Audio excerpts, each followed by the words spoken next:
आप सभी का स्वागत है UP academy for civil services में। हम लोग पढ़ रहे हैं मॉडर्न हिस्ट्री ऑफ इंडिया। कल मैंने एक वीडियो अपलोड की थी जिसमें मुझसे लिखने में कुछ गलती हो गई, फिर उसी लिखावट को मैंने बोल दिया, तो उस वजह से वो मुझे वीडियो डिलीट करनी पड़ी। उसके लिए रियली सॉरी। आप में से ही एक ने मुझे रिमाइंड कराया, तब मैंने वो वीडियो डिलीट की। बहुत बहुत धन्यवाद भाई साहब आपको। और सेम वीडियो को थोड़े अपडेट के साथ मैं आज फिर से अपलोड कर रहा हूँ। थोड़े नहीं, काफ़ी अपडेट के साथ। उसमें कई चीज़ों और इन्वॉल्व कर दी हैं। आशा है आपको अच्छा लगेगा। दूसरी चीज़, आप में से एक मैम ने कह रखा है कि सर आप बहुत धीरे चल रहे हैं। ऑब्वियसली आपको लग सकता है, लेकिन एक दो वीडियो डेली आ रही हैं। रही बात सिलेबस की, तो मैंने 25 फरवरी कहा है। 25 फरवरी से पहले ये ख़त्म हो जाएगा मॉडर्न हिस्ट्री ऑफ इंडिया। ये मैंने कहा है, मुझे याद है। अगर आप इतना ज़िद कर रही हैं तो आज ही 3 वीडियो अपलोड होंगे, ठीक है? आप ज़रूर देखिएगा। चलिए शुरू करते हैं। हम लोग पढ़ रहे थे एक्सट्रीमिस्ट फेज़ 1905 से 1917 के बीच में। इसके पिछली वीडियो में हमने देखा, और ध्यान से देखिएगा, ये कैसा लगा वीडियो ज़रूर बताइएगा। मेरी मिस्टेक के लिए आई एम रियली सॉरी। पिछली वीडियो तक में हमने देखा कि सूरत में कांग्रेस का विभाजन हो गया था। किसमें? 2 हिस्सों में, एक तो मॉडरेट में और एक एक्सट्रीमिस्ट में। 2 पार्ट में विभाजन हो गया था। इस समय अंग्रेजों को एक बहुत अच्छा मौका मिल गया इन सब की जो स्वदेशी आंदोलन थी और इन सारी चीज़ों को दबाने का। उसने अलग अलग तरीके से इनको दबाने की पूरी कोशिश की। तो कैसे कैसे कोशिश की? 1907 से लेकर 1911 तक गवर्नमेंट बहुत स्ट्रिक्ट हो गई। क्यों? क्योंकि उन्हें पता था कांग्रेस टूट चुकी है 2 पार्ट में, ठीक। तो उन्होंने सबसे पहला इंडियन न्यूज़पेपर एक्ट 1908 लागू किया। आप कुछ भी इधर उधर छाप नहीं सकते। दूसरा, क्रिमिनल लॉ अमेंडमेंट एक्ट 1908 लागू किया। तीसरा, आपको एक चीज़ और पता होगी, सिविल प्रोसीजर कोड 1908 ये लागू नहीं किया, ये 1908 का है। सिविल प्रोसीजर कोड 1908 का है। कमेंट बॉक्स में बताइए इंडियन पेनल कोड कब का है, ठीक है। और अगला, इंडियन प्रेस एक्ट 1910 लागू किया कि प्रेस में भी आप कुछ इधर उधर नहीं कर सकते। और एक्सप्लोसिव सब्सटेंस एक्ट 1908 लागू किया। इतनी चीज़ें लागू की कि यार तुम थोड़ा भी अब इधर उधर करोगे तो गवर्नमेंट उसको सप्रेस करने को तैयार थी। गवर्नमेंट का मतलब अंग्रेज उस समय के। तो ये तो हरकतें अंग्रेजों ने की। अब उसके बाद और क्या क्या हुआ? तो सबसे पहले 1909 में मार्ले मिंटो सुधार हुआ क्या था? मैं जब आपको मुस्लिम लीग पिछले वीडियो में पढ़ा रहा था तो मैंने बताया मुस्लिम लीग की एक बैठक, दूसरी बैठक हुई थी अमृतसर में 1908 में, और उन्होंने अंग्रेजों से मांग की कि हमें सेपरेट वोटिंग दी जाए। सेपरेट वोटिंग राइट का मतलब, अब मुसलमानों को सिर्फ मुसलमान, एक मुसलमान खड़ा होगा उसको सिर्फ मुसलमान क्या देगा? अपना अपना मत देगा। ऐसा नहीं है कि आप अलग अलग करें। सेपरेट का मतलब एक मुसलमानों के लिए सिर्फ मुसलमान वोट देगा, उसमें हिंदू वोट नहीं दे सकता। तो मुस्लिमों के लिए एक सेपरेट वोटिंग की व्यवस्था कराई गई 1909 के तहत। इन लोगों ने मांग कब की थी? अमृतसर मुस्लिम लीग के अमृतसर अधिवेशन में 1908 में मुस्लिमों ने कहा कि हमें सेपरेट वोटिंग राइट दो। तो 1909 में मार्ले मिंटो सुधार में उनको दे दिया गया। इसकी वजह से हिंदू और मुस्लिमों में अलग लेवल का झगड़ा शुरू हो गया। भैया मुस्लिम का अलग हो गया, हिंदुओं का अलग हो गया। आगे देखिए, उसके बाद 1911 में दिल्ली दरबार का मतलब जॉर्ज पंचम ब्रिटेन के राजा थे, जॉर्ज पंचम उस समय के, और उनकी वाइफ थी मेरी। इन लोगों को भारत आना था, तो इनके लिए दरबार सजाया गया। पूरा दरबार का भव्य आयोजन किया गया। इनके स्वागत की तैयारी की गई। कब? 1911 में। ध्यान से देखिए, तो 1911 में जॉर्ज पंचम का वो हुआ। 12 दिसंबर 1911 को इन्होंने, जॉर्ज पंचम ने, बंगाल विभाजन को रद्द कर दिया। साथ ही साथ ये भी अनाउंस कर दिया कि अब जो राजधानी भारत की कलकत्ता है वो ट्रांसफ़र होगी कहाँ? कलकत्ता से दिल्ली। ये अनाउंसमेंट कर दिया। ओरिजिनली ये अनाउंसमेंट करने के बाद 1 अप्रैल 1912 को राजधानी जो है कलकत्ता से दिल्ली ट्रांसफ़र हो गई। 10 बार यूपी पीसीएस में सिर्फ यही आया है। और जो आयोग सही मानता है, ये मैं आपको बता दूं, आयोग सही मानता है 1912 को। तो कभी भी ये गलती से मत लिख दीजिएगा कि 1911 में राजधानी ट्रांसफ़र हुई। अनाउंसमेंट 1911 में हुआ, राजधानी का ट्रांसफ़र कलकत्ता से दिल्ली 1912 में हुआ। याद रखिएगा। एक और चीज़, यूपीएससी का क्वेश्चन था कि बंगाल का विभाजन कब रद्द किया गया था, ये याद रखिएगा। ये पूछा है। जॉर्ज पंचम 1911 में भारत आए थे, उनका स्वागत हुआ था। उन्होंने तभी 12 दिसंबर 1911 को ही बंगाल का विभाजन रद्द कर दिया। साथ ही ये अनाउंस किया कि नई राजधानी होगी। अनाउंस किया। ओरिजिनल राजधानी कब ट्रांसफ़र हुई? 1 अप्रैल 1912 को। कहाँ से कहाँ? कलकत्ता से दिल्ली ट्रांसफ़र हुई। जॉर्ज पंचम, अब देखिए ये सब करके चले गए। अब क्या था, जो जो वायसराय हार्डिंग थे, वो क्या हुआ, दिसंबर 1912 में अपने पूरे परिवार के साथ कलकत्ता से नई ट्रांसपोर्ट राजधानी दिल्ली आ रहे थे कि उन पे बम फेंक दिया गया। रास बिहारी बोस जी ने बम फेंक दिया। रास बिहारी जी ने जैसे ही बम फेंका तो वो मरे तो नहीं, वो घायल हो गए। ये था हार्डिंग बम कांड। उसके तहत उन पे क्या किया गया, मुकदमा भी चला, जो मैं ऑलरेडी बता चुका हूँ। अगला स्टेटमेंट अगला है, इसके तुरंत बाद शुरू हो गया फर्स्ट वर्ल्ड वॉर। 4 अगस्त 1914 को पहला विश्व युद्ध शुरुआत हो गया, जिनमें दो पार्टियां अलग अलग हुई। एक तरफ हुई ब्रिटेन फ्रांस रूस और दूसरी तरफ हुआ जर्मनी ऑस्ट्रिया और टर्की।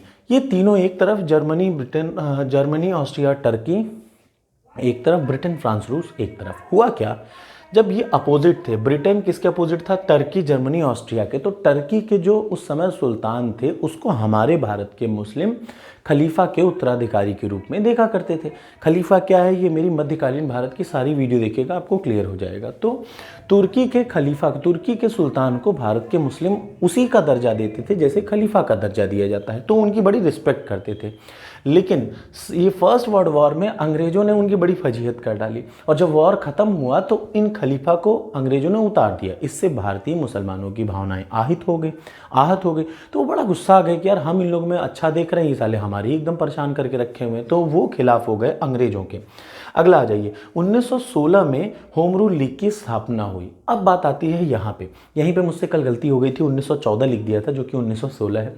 याद रखिए, होम रूल लीग की स्थापना का पहला कॉन्सेप्ट आया किसके माइंड में, एनी बेसेंट के माइंड में, लेकिन लागू पहले कौन कर दिया, बाल गंगाधर तिलक ने कर दिया। अब यहाँ पे सबसे बड़ी बात कि एग्जाम का क्वेश्चन यही है, ये किसके दिमाग की उपज थी, तो 1916 में एनी बेसेंट ने इसके बारे में सोचा कि मैं शुरू करूंगी, लेकिन शुरू पहले किसने कर दिया, बाल गंगाधर तिलक ने। अप्रैल 1916 में बाल गंगाधर तिलक ने ओपन कर दिया, जिसकी 6 ब्रांचेस बनाई, हेडक्वार्टर पूना बनाया और अपने मराठा और केसरी पत्र के माध्यम से इसका खूब प्रमोशन भी किया। इनकी मांग क्या थी, इनकी स्वराज्य की मांग थी एक, दूसरा भाषाई आधार पर नए राज्य की मांग की, तीसरा इन्होंने क्या कहा कि जो शिक्षा का मीडियम होगा वो वर्नाकुलर होना चाहिए। वर्नाकुलर का मतलब जिस क्षेत्र में ज़्यादा भीड़ जो लैंग्वेज बोलती है उसको वर्नाकुलर लैंग्वेज बोलते हैं। ये थी तिलक जी की मंशा। सितंबर 1916 में मद्रास में एनी बेसेंट ने वही होम रूल लीग की स्थापना की 200 ब्रांचेस के साथ, याद रखिएगा। और अरुंडले इनके साथ थे, वाडिया इनके साथ थे, अय्यर इनके साथ थे। इनकी टोटल 200 ब्रांचेस थी, याद रखिए। और इनके जो मेन सेंटर थे, जैसे एक चीज़ आपको हमेशा याद रखना चाहिए, मुंबई सिटी किसकी ब्रांच था, एनी बेसेंट की ब्रांच थी। पूरा महाराष्ट्र, ऑल ओवर महाराष्ट्र किसके अंडर में था, तिलक के अंडर में। लेकिन मुंबई जो ब्रांच थी वो होम रूल लीग की मुंबई ब्रांच किसके अधीन थी, एनी बेसेंट। तो मुंबई, चेन्नई 2 और 4 और ये मुंबई, चेन्नई और बची 198, वो सारी ब्रांच एनी बेसेंट के हाथ में। सिर्फ 6 ब्रांचेस किसके पास थी, तिलक जी के पास थी। इनका लेस ऑर्गेनाइज था, एनी बेसेंट का लेस ऑर्गेनाइज था। ये भी एग्जाम में क्वेश्चन पूछा गया है, किसका लेस ऑर्गेनाइज था, एनी बेसेंट का लेस ऑर्गेनाइज था, तिलक का बहुत हाईली ऑर्गेनाइज था, बहुत अच्छे तरीके से उन्होंने मैनेज किया था। ये सब हुआ।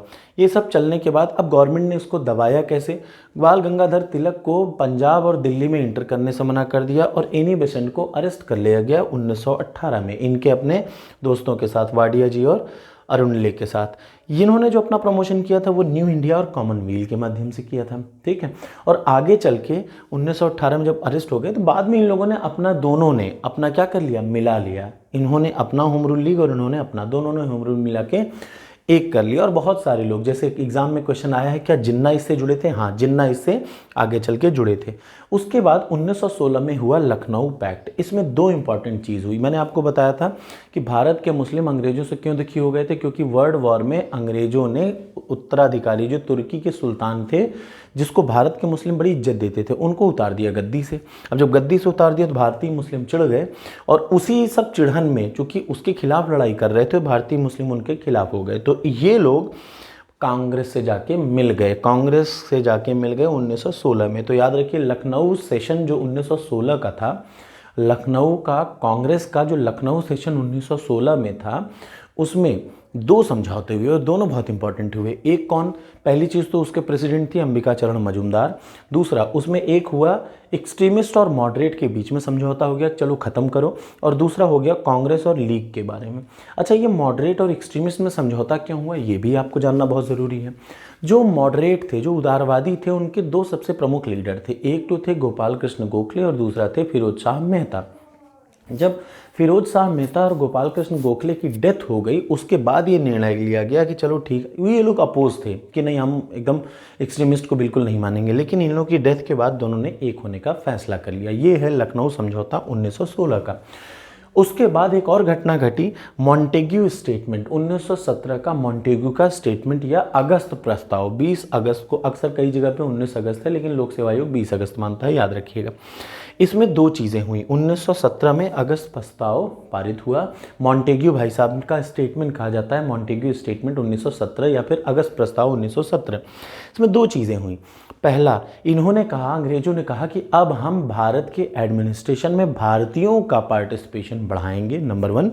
दूसरा, और सेल्फ गवर्निंग इंस्टीट्यूशन का हम लोग स्थापना करेंगे, आगे चल के भारतीयों की भागीदारी बढ़ाएंगे और एक उत्तरदायी सरकार बनाने की कोशिश करेंगे। लेकिन ये इन्होंने क्यों कहा? क्योंकि अब ये वर्ल्ड वॉर खत्म हो रहा था और इनको भारत वालों से हेल्प चाहिए थी, मदद चाहिए थी, इसलिए इन्होंने मॉन्टेग्यू स्टेटमेंट जारी किया।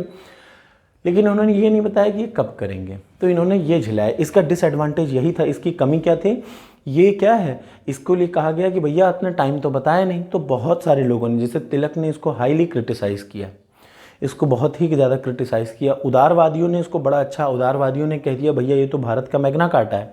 लेकिन जो एक्सट्रीमिस्ट थे उन्होंने फिर कहा कि नहीं यार ये चोरी कर रहा है, ये बेवकूफ़ बना रहा है। तो ये था फर्स्ट और सेकेंड फेज़ का पूरा कंप्लीट एक्सट्रीमिस्ट फेज़ 1905 से 1917। इसके अगली वीडियो में मैं बता दूं, अब हम लोग सीधे शुरू करेंगे। 2 वीडियो रहेंगे, एक तो भारत के बाहर क्या क्या वो हुई, उसके बाद फिर गांधी जी की पूरे में 2 वीडियो रहेंगी जो कंप्लीट बता देगा। गांधी जी थोड़े नहीं चले, तो 1915 से गांधी जी चले तो वो कब तक चले? वो 1945, 46, 47 तक रहे। तो पूरा गांधी का ही एरा माना जाएगा, याद रखिए। अब आज से गांधी का एरा शुरू होता है। वीडियो कैसी लगी ज़रूर बताइएगा। Thank you so much.